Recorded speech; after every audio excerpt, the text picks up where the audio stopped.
Sadia. I'm the CEO and Training Director of the British School of Etiquette, Pakistan, which is in partnership with the British School of Etiquette in UK. I firmly believe that each one of us is born as a salesman.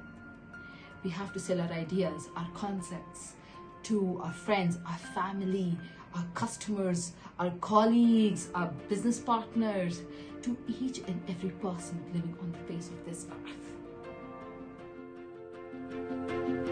I don't think anybody is born great, but we are born with great potential though. And success is never accidental. It's always intentional. And I help you build that intention to become successful, to build yourself. And I'm your navigator to the path of success. A famous business consultant, Kate Zabriskie, said it this way: although your customers won't love you if you give them bad service, your competitors will. Without customers, no company can survive.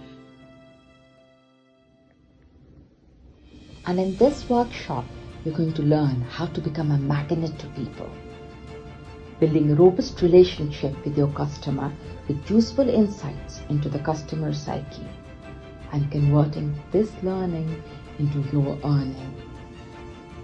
We are also going to provide you the tools from how to regulate emotional disruption and take control of the rational part of your brain in emotionally charged situations, to craft the right questions that will help you navigate a course to close the deals. And I am your navigator.